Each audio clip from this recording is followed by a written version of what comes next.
नमस्कार, मेरा नाम संदीप है और फिजिक्स के इस इंटरेस्टिंग से वर्ल्ड में आपका स्वागत है। क्या आपने कभी सोचा है कि दिन और रात क्यों होते हैं, या फिर यूं कहूं, क्या आपके दिमाग में कभी ये क्वेश्चन आया है कि हमेशा दिन ही क्यों नहीं रहता या हमेशा रात ही क्यों नहीं रहती? इसके अलावा क्या कभी आपने ये सोचा है कि सीजन्स क्यों आते हैं? कहने का मतलब साल में एक बार सर्दी एक बार गर्मी, ऐसा क्यों होता है? हमेशा सर्दी ही क्यों नहीं रहती या हमेशा गर्मी ही क्यों नहीं रहती?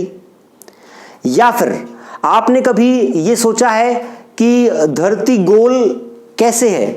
हमें बचपन में पढ़ा दिया जाता है कि धरती गोल है और हमने मान लिया, पर क्या आपने कभी महसूस किया है कि धरती गोल है? अगर मैं यहां से दिल्ली जाता हूं तो मुझे यहां से दिल्ली तक तो धरती फ्लैट ही नजर आती है, मुझे तो कहीं वो गोल दिखाई नहीं देती। तो फिर धरती गोल कैसे है? क्या इसको कभी हमने सोचने का प्रयास किया है या फिर कोई छोटा मोटा प्रूव इसका किया है? या फिर कहें कि सोलर एक्लिप्स या लूनार एक्लिप्स कैसे लगते हैं, सूर्य ग्रहण और चंद्र ग्रहण कैसे लगते हैं? अगर ऐसे सारे प्रश्न आपके दिमाग में आते हैं तो फिजिक्स आपका सब्जेक्ट है। अगर ऐसे सारे प्रश्नों का उत्तर खोजने की आपके मन में एक तीव्र इच्छा है तो फिजिक्स आपका सब्जेक्ट है। तो इस लेक्चर नंबर 1 में क्लास 11th का हम ये कोर्स स्टार्ट कर रहे हैं। तो इसमें क्लास 11th का एक्चुअल सिलेबस स्टार्ट करने से पहले हम यही आपको एक बार दिखाना चाहते हैं कि फिजिक्स कितनी इंटरेस्टिंग है। फिजिक्स अगर आप मॉडल्स के माध्यम से पढ़ेंगे तो आप क्या क्या नई नई बातें सीख सकते हैं। तो आगे बढ़ने से पहले जो 4 क्वेश्चन मैंने स्टार्टिंग में रेज किए हैं उनका मैं आंसर आपको देना चाहता हूं। 1 बाय 1 हम सारे क्वेश्चंस को एड्रेस करेंगे। सबसे पहले ये समझ लेते हैं कि सूरज के चारों तरफ धरती का मोशन कैसे होता है और धरती के चारों तरफ चांद का या मून का मोशन किस तरीके से होता है। तो आपका ये जो बल्ब है ये सन है, ये आपकी अर्थ है, इसकी एक्सिस के अराउंड ये रोटेट होती है, और ये आपका मून है। ये 3 चीजें हमने ली हैं। तो सबसे पहले देखते हैं कि सन के अराउंड अर्थ का मोशन कैसे होता है। एक बात आप सबको पता है कि अर्थ सन के चारों तरफ चक्कर लगाती है, रिवॉल्यूशन करती है, और 365 दिन में इसका एक चक्कर कंप्लीट होता है।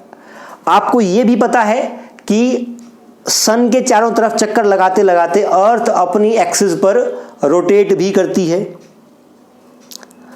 और रोटेट करते करते ये क्या होता है कि जब ये एक चक्कर कंप्लीट करती है तो ये 365 बार रोटेट कर चुकी होती है।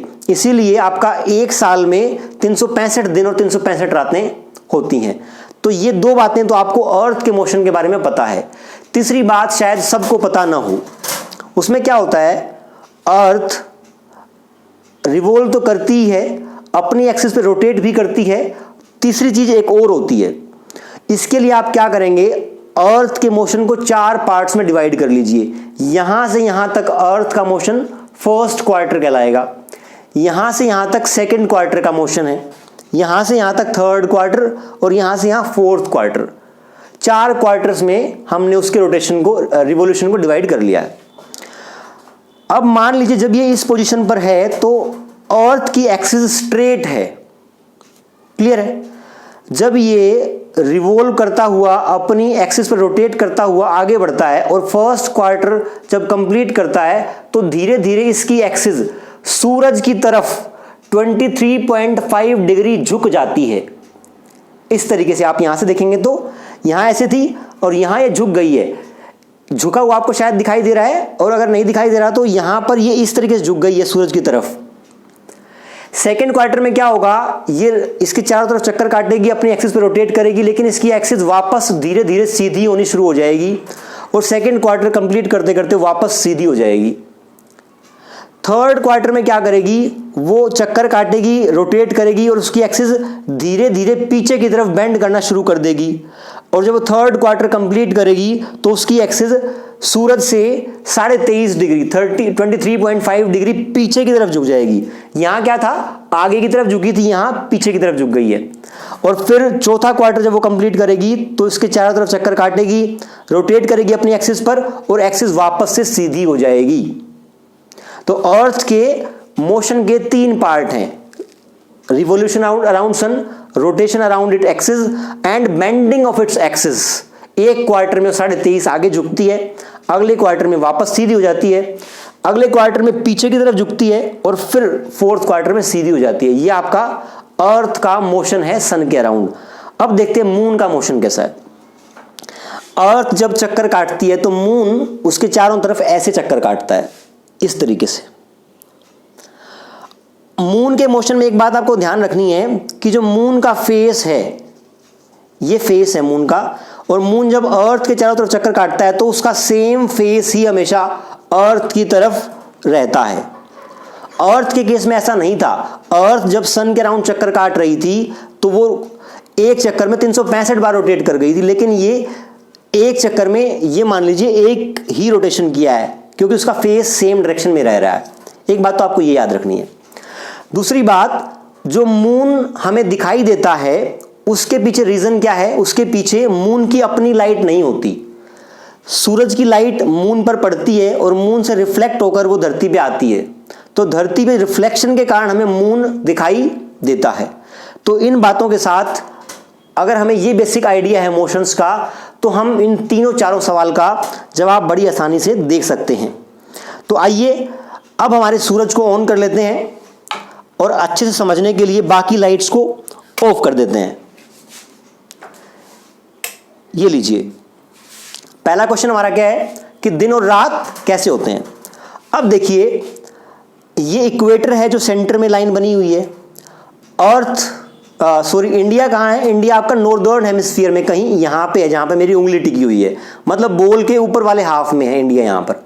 अगर इंडिया यहाँ पर है और सूरज के सामने है तो वहाँ पर दिन है, देखिए रोशनी पड़ रही है यहाँ पे। लेकिन घूमते घूमते जब ये यहाँ आ जाएगा, मेरी उंगली पीछे आ गई, इंडिया पीछे आ गया तो रात हो गई। फिर वापस जब अगली बार घूमेगा तो फिर दिन आ गया, फिर रात आ गई, फिर दिन आ गया। तो इस रोटेशन के कारण जो पोर्शन पे लाइट है वो दिन है और जो पोर्शन पे लाइट नहीं है वो रात है। सिंपल रीजन है दिन और रात का। अब समझते हैं कि सर्दी और गर्मी कैसे होती है। देखिए, इंडिया कहाँ है? नॉर्दर्न हेमिस्फीयर में कहीं यहाँ पर आपकी एक्सिस स्ट्रेट है, लेकिन जब ये रोटेट करती करती यहाँ आ जाएगी तो ये एक्सिस आपकी झुक जाएगी। कहने का मतलब, जब ये यहाँ पहुंचेगा तो एक्सिस ऐसे झुक जाएगी और जो इंडिया स्लाइटली ऊपर था अब सूरज के सामने आ जाएगा। और जब सूरज के सामने आ जाएगा तो वहां सूरज की किरणें बिल्कुल सीधी पड़ती हैं, और सीधी पड़ती हैं तो तब क्या होता है? वहां पर गर्मी होती है। तो कहने का मतलब, हमारे यहाँ जून में गर्मी होती है, मई जून में। तो 21 जून को यहां से जब ये चला तो 21 जून को 23.5 डिग्री बिल्कुल सामने होता है। 21 जून लॉन्गेस्ट डे है और उस दिन आपकी जो एक्सिस है अर्थ की वो बिल्कुल सामने टिल्ट होती है। तो इंडिया के अंदर लाइट जो सूरज की है वो डायरेक्टली पड़ती है, सीधी। तो इसलिए 21 जून के आसपास का जो आपका टाइम है उस दौरान इंडिया में गर्मी पड़ती है, क्योंकि सूरज की किरणें सीधी पहुंच रही हैं। और जब ये यहाँ जून आ गया, जून से 3 महीने जोड़ो, जुलाई, अगस्त, सितंबर में वापस ये सीधी हो जाएगी। फिर 3 महीने जोड़ो, अक्टूबर, नवंबर, दिसंबर में ये एक्सिस पीछे झुक जाएगी। पीछे झुकने का मतलब है इंडिया यहां था, अब सूरज से पीछे की तरफ हो जाएगा, तो सूरज की किरणें सीधी नहीं पहुंचेंगी, और सीधी नहीं पहुंचेंगे तो वहां पर सूरज की गर्मी इतनी महसूस नहीं होगी और वहां सर्दी होगी। यहां क्या था? मार्च, जून, सितंबर एंड दिसंबर। जून में क्या था? धरती की धुरी सूरज की तरफ झुकी हुई थी, ऐसे, तो इंडिया सामने पड़ रहा था, तो जून में गर्मी हुई। सितंबर में बीच का मौसम है, और दिसंबर में वापस जब धुरी वापस चली गई तो अर्थ सूरज से थोड़ा सा टिल्ट होके उसकी रेस सामने नहीं पहुंच रही, इसलिए वहां पर सर्दी है। यह आपका कारण है सीजन्स का। अब देखते हैं कि सोलर एक्लिप्स और लूनर एक्लिप्स कैसे होता है। यह आपकी अर्थ है, यह आपका सन है। जब सन और अर्थ के बीच में मून घूमता घूमता ऐसे आ जाता है, सूरज को छिपा लेता है, तब आपका सोलर एक्लिप्स लगता है। कहने का मतलब, सन और अर्थ के बीच में मून आ जाता है। आप यहां से देखिए, आप मान लीजिए ये अर्थ है आपकी, ये सन है, और आपका जो मून है वो ऐसे घूमते घूमते धरती और सूरज के बीच में आ गया, तो ये आपका सोलर एक्लिप्स बन रहा है एक तरीके से। अब समझते हैं लूनर एक्लिप्स कैसे होता है। देखिए, लूनर एक्लिप्स होता है, ये बड़ी बॉल मैंने ले ली है, चांद धरती के कंपैरिजन में छोटा होता है, तो आप छोटी बॉल के साथ एक एक्सपेरिमेंट कर सकते हैं। जब आपका मून, सन, अर्थ और मून ऐसे हो जाएं, आप देखो यहां पर मून पे लाइट पड़ रही है, यहां पे नहीं पड़ रही, यहां पे पड़ रही है, यहां पे नहीं पड़ रही।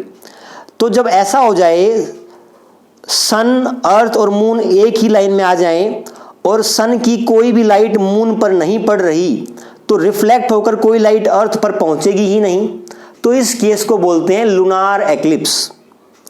तो ये तीनों केस आपने समझे। इसके अलावा अर्थ आपकी राउंड कैसे है उस बात को समझते हैं, और उस बात के लिए ये डायग्राम हम यूज करेंगे। तो पहले 3 आंसर्स हमने दे दिए हैं कि दिन और रात क्यों होते हैं, सीजन्स क्यों होते हैं, और सोलर एक्लिप्स और लूनर एक्लिप्स क्यों होते हैं। अब समझते हैं कि भैया धरती गोल कैसे है, कैसे महसूस करें। बचपन से ही हमें बता दिया जाता है कि धरती गोल है, और हम भी बेचारे मान के बैठ जाते हैं कि धरती गोल है। आइए आज थोड़ा सा दिमाग लगाते हैं और एक प्रूफ देखते हैं कि धरती गोल क्यों है। 2 केस लेते हैं। एक केस में हमने धरती को फ्लैट मान लिया और एक केस में धरती को स्फेरिकल मान लिया। अब 2 लोकेशंस हैं, ये मान लीजिए आपका जयपुर है, ये आपका दिल्ली है। कोई भी 2 सिटीज आप ले सकते हैं जो 400-500 किलोमीटर की दूरी पर हों।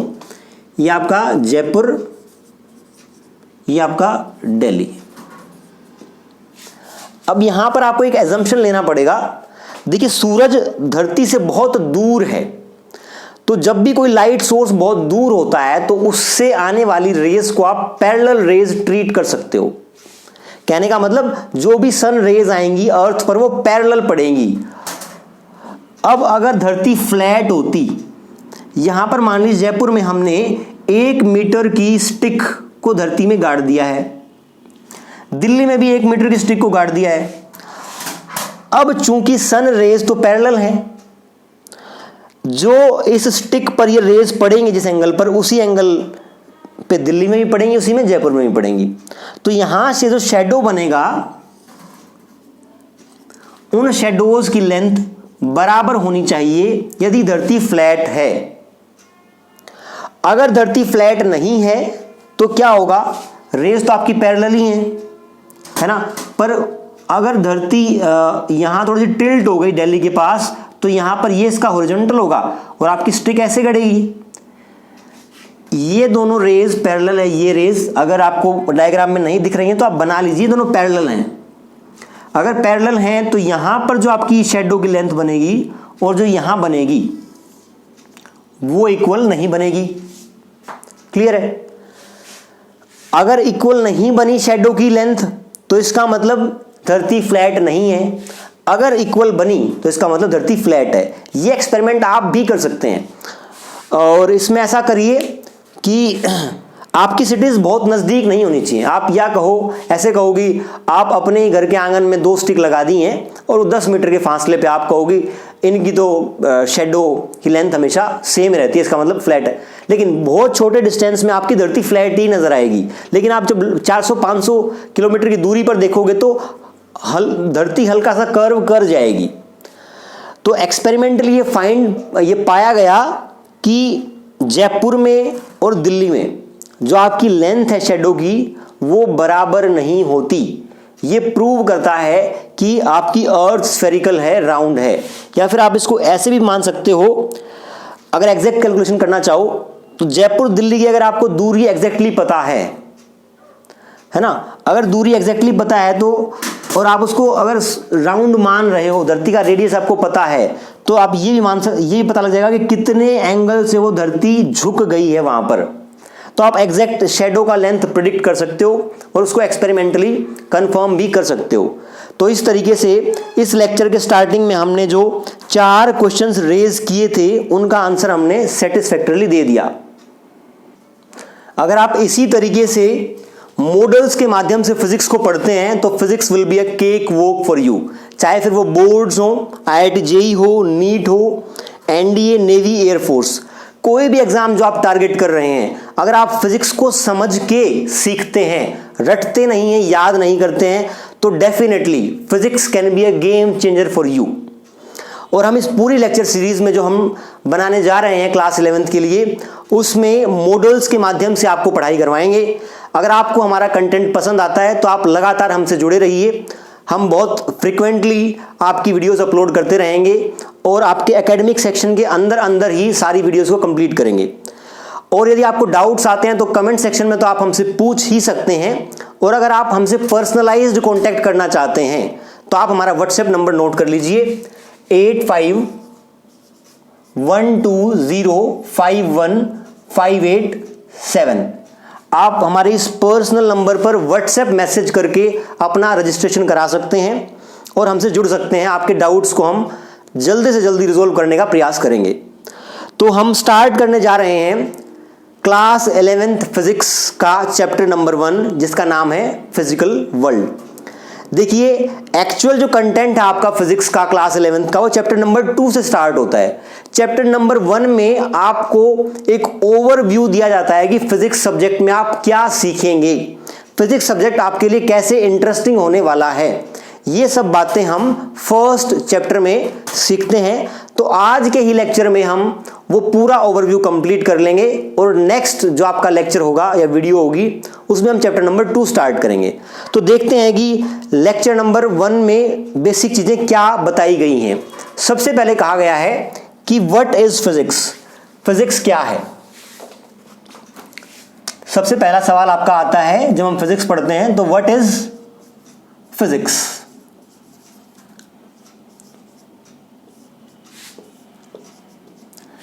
देखिए, फिजिक्स की सिंपलिस्टिक डेफिनेशन है जो वो है study of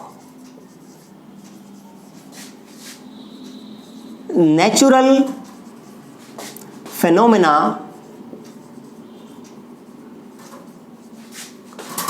occurring around us.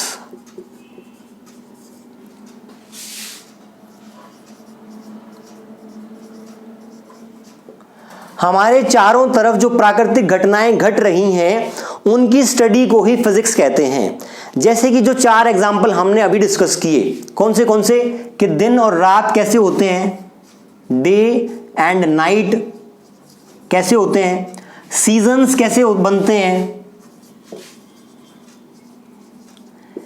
या फिर आपकी अर्थ राउंड कैसे है, अर्थ इज राउंड, ये कैसे पता लगा। इसके अलावा सोलर और लूनार एक्लिप्स कैसे लगते हैं, बारिश क्यों होती है, आपका रेनबो क्यों फॉर्म होता है, बिजली क्यों कड़कती है। जो भी आपकी जो प्राकृतिक घटनाएं आपके चारों तरफ घट रही हैं उनकी स्टडी को ही हम फिजिक्स कहते हैं। दिस इज सिंपलिस्टिक डेफिनेशन और आपको यही याद रखनी है। नेचर की स्टडी को ही फिजिक्स कहते हैं, इसलिए फिजिक्स को कई बार हम नेचुरल साइंस भी बोल देते हैं, नेचुरल साइंस। तो ये बेसिक डेफिनेशन आपको ध्यान में रखनी है। नेक्स्ट है आपका कि फिजिक्स का डेवलपमेंट कैसे हुआ, डेवलपमेंट ऑफ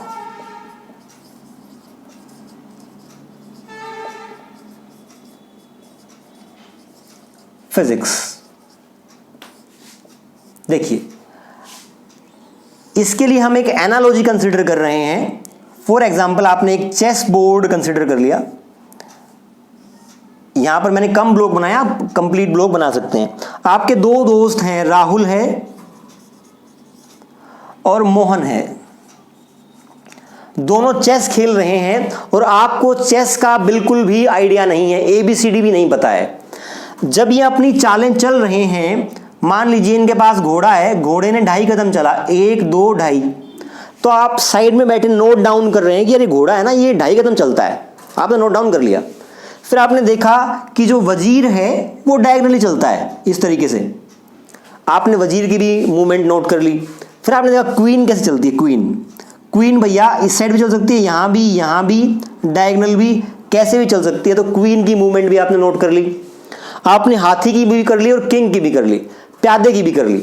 आपने जो भी उस चेस बोर्ड पर डिफरेंट कैरेक्टर्स थे उन सब की मूवमेंट के रूल्स को नोट डाउन कर लिया। जैसे यहां पर आपको किसी ने सिखाया नहीं है, फिर भी आपको चेस के सारे रूल्स पता लग गए और धीरे धीरे आप प्लेयर बन जाएंगे चेस गेम के, अपना दिमाग भी लगाएंगे उसमें। सिमिलरली जो नेचर है, नेचर भी एक चेस बोर्ड की तरह बिहेव करती है। जब हमारी नॉलेज बिल्कुल भी नहीं हुई होती तो हम स्टार्टिंग में हमारे फिजिसिस्ट ने, साइंटिस्ट ने क्या किया होगा, ऑब्जर्व किया होगा। जैसे हम यहाँ बैठकर चेस का गेम देख रहे हैं, ऐसे ही नेचर का गेम भी देखा होगा कि भैया दिन और रात होते हैं, ये नोट डाउन कर लिया। सीजन्स होते हैं, मतलब एक टाइम इंटरवल के बाद हमेशा क्या होता है, सर्दी आती है, फिर गर्मी, फिर सर्दी, नोट डाउन कर लिया। अच्छा, सूरज ग्रहण भी लगता है, कुछ तो होता है। फिर ये अंदाज़ा लगाया कि धरती गोल है। इस तरीके के रूल्स नोट डाउन करते रहे कि प्रकृति कैसे बिहेव करती है। फिर उसके पीछे रीजंस ढूंढने का प्रयास किया गया कि इसके पीछे कारण क्या हो सकते हैं। तो सबसे पहले जो फिजिक्स का डेवलपमेंट है उसमें हम क्या करेंगे, ऑब्जर्वेशन।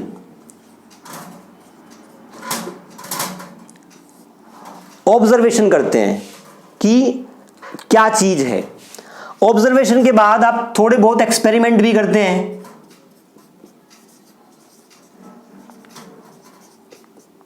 फॉर एग्जाम्पल, न्यूटन ने ये ऑब्जर्व किया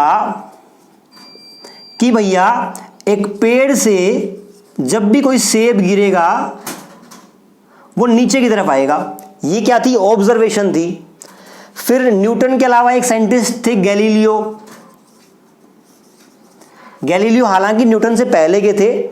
उन्होंने एक्सपेरिमेंट किए थे कि भैया भारी बॉल या हल्की बॉल को मैं अगर गिराता हूं तो धरती पर दोनों एक साथ पहुंचेंगे यदि मैं दोनों को सेम हाइट से गिराऊं। ये उसके एक्सपेरिमेंट्स थे, है ना। ऐसे ही कैवेंडिश का एक्सपेरिमेंट है। न्यूटन ने और बहुत सारे एक्सपेरिमेंट किए।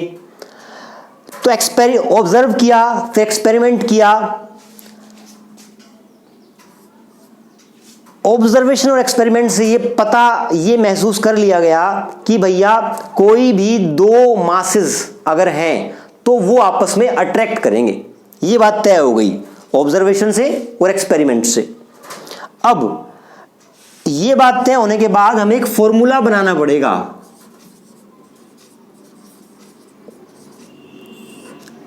फॉर्मुलेट करना पड़ेगा कि भैया दो मासेस आपस में किस फोर्स से अट्रैक्ट करेंगे।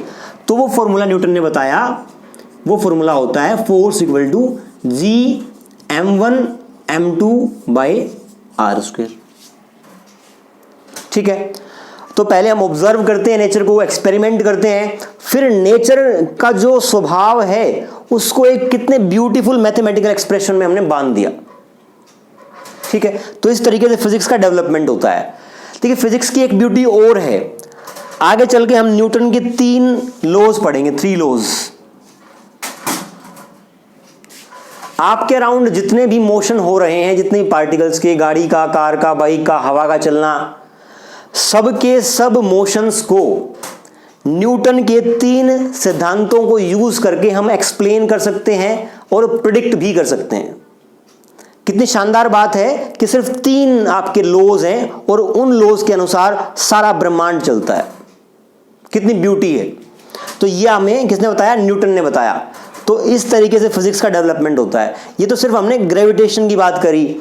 सिमिलरली इस तरीके से इलेक्ट्रिसिटी और मैग्नेटिज्म का भी अपना एक कहानी है कि उनका डेवलपमेंट कैसे हुआ। ऑब्जर्व किया, एक्सपेरिमेंट किया, फिर फॉर्मुलेट किया, है ना। तो इसको समय आने पर हम अलग से डिस्कस करेंगे, पर आपको एक पैटर्न पता होना चाहिए कि फिजिक्स का डेवलपमेंट कैसे होता है। फिजिक्स क्या है हमने ये देख लिया, फिजिक्स का डेवलपमेंट कैसे होता है हमने ये देख लिया। अब देखते हैं कि फिजिक्स हमारी सोसाइटी के लिए कैसे यूजफुल है। क्या कोई यूज भी है क्या फिजिक्स का, या बेकार में ही हम न्यूटन के 3 सिद्धांतों को याद करते रहते हैं, समझते रहते हैं, न्यूमेरिकल सोल्व करते रहते हैं। फिजिक्स की बहुत बड़ी यूटिलिटी है।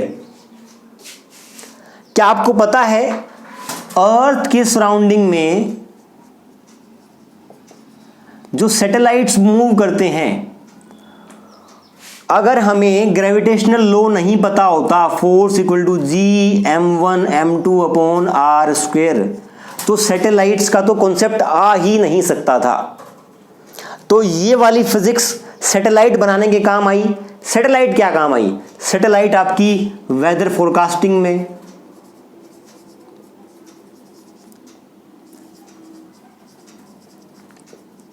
इसके अलावा जो आप गाड़ी में जीपीएस यूज करते हैं उसमें सैटेलाइट का यूज होता है।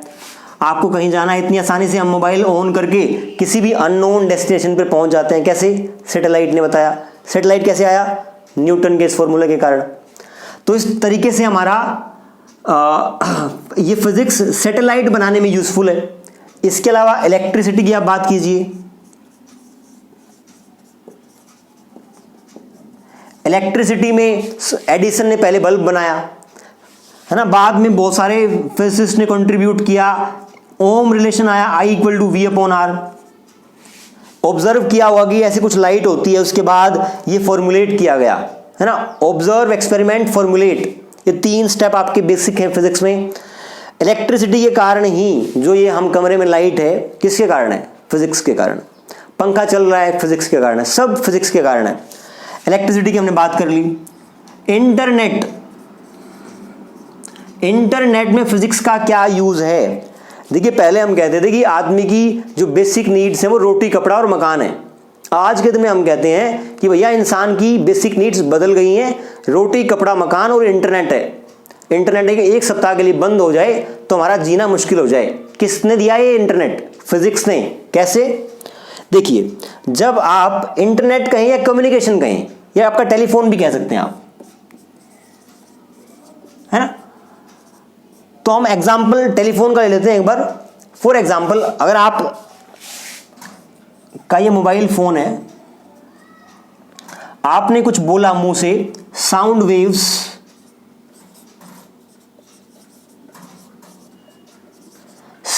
जनरेट हुई, मोबाइल में गई। उन साउंड वेव्स को इलेक्ट्रिकल सिग्नल्स में कन्वर्ट किया गया। इलेक्ट्रिकल सिग्नल्स को इलेक्ट्रोमैग्नेटिक वेव्स में कन्वर्ट किया गया। ये इलेक्ट्रोमैग्नेटिक वेव्स आपके नजदीकी टावर के पास गई, जो आपके टावर लगा हुआ है घर के आसपास। उस टावर ने कैच किया, उस टावर से जहां पर आपको बात करनी है, बॉम्बे बात करनी है, तो बॉम्बे और जो आपके शहर का टावर है ये ऑप्टिकल फाइबर से जुड़ा हुआ है। नीचे एक ऑप्टिकल फाइबर बिछी हुई है। यहां पर ये जो इलेक्ट्रोमैग्नेटिक वेव्स थी इसने कैप्चर करी, फिर इसने ऑप्टिकल फाइबर के थ्रू पास कराई। ऑप्टिकल लिख लीजिए आप, ऑप्टिकल फाइबर। यहां पर दोबारा से इसने क्या किया? इलेक्ट्रोमैग्नेटिक वेव्स में जनरेट किया। वहां पे जो आपका साथी है उसके फोन में इलेक्ट्रोमैग्नेटिक वेव्स को दोबारा से किस में कन्वर्ट किया गया? इलेक्ट्रिकल सिग्नल्स में, और फिर से आपकी साउंड वेव्स में। जो ये इतनी कॉम्प्लेक्स सिचुएशन है, इसमें फिजिक्स कहाँ यूज हो रही है? साउंड वेव्स को समझने में फिजिक्स का हाथ है, इलेक्ट्रोमैग्नेटिक वेव्स को समझने में फिजिक्स का हाथ है, ऑप्टिकल फाइबर फिजिक्स का एक टॉपिक है। तो इस तरीके से सारा इंटरनेट का या मोबाइल पे बात करने का जो सिस्टम है वो आपकी फिजिक्स है उसके पीछे। इसके अलावा अगर आप हेल्थ केयर सिस्टम की बात करें, अगर हेल्थ केयर सिस्टम की बात करें तो वहां पर एक्सरे, एमआरआई, ये जो भी डायग्नोस्टिक टूल्स हैं ये फिजिक्स की नॉलेज के आधार पर बनाए गए हैं। आपकी हड्डी टूट गई है भैया, कहां से टूटी है और टूटने के बाद सही जुड़ी है नहीं जुड़ी, ये एक्सरे बताएगा। तो फिजिक्स के बिना आपकी हड्डी जुड़ नहीं सकती। तो इसका मतलब फिजिक्स का आपके लाइफ के हर स्फीयर में हाथ है। इसके अलावा कंप्यूटर में आपकी चिप्स होती हैं और चिप्स में सेमीकंडक्टर का इस्तेमाल होता है। सेमीकंडक्टर अपने आप में एक बड़ा फील्ड है फिजिक्स का। तो कहने का मतलब सोसाइटी के जो भी डेवलपमेंट साइंस टेक्नोलॉजी के हुए हैं उसमें फिजिक्स का बहुत बड़ा हाथ है। तो ये हमने समझा फिजिक्स क्या है, फिजिक्स का डेवलपमेंट कैसे होता है, सोसाइटी के कैसे काम आती है, और लास्ट में हम एक डिस्कस कर लेते हैं कि ब्रांचेस ऑफ फिजिक्स क्या हैं।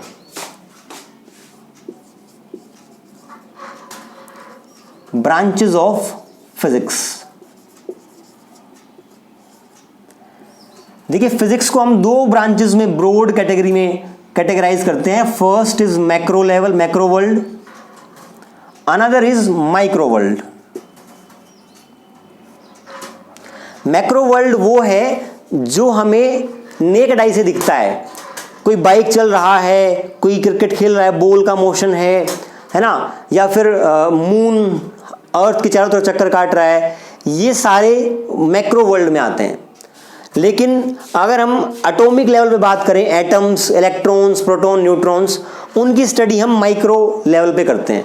तो दोनों में अलग अलग लॉज लगते हैं। यहाँ पर न्यूटन के लॉ लगेंगे, यहाँ पे नहीं लगेंगे। इसको हम हायर क्लासेस में पढ़ेंगे, अभी आपको चिंता करने की ज़रूरत नहीं है। हम सिंपली ये देख रहे हैं कि फिजिक्स को हम कैसे कैटेगराइज करके पढ़ते हैं। तो मैक्रो वर्ल्ड को समझने के लिए फिर आपके इसके 4 सब्जेक्ट बन जाते हैं।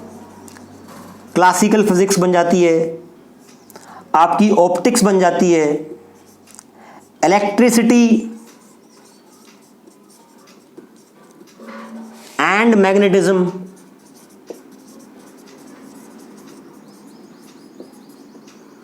इसके अलावा आपका थर्मोडायनामिक्स,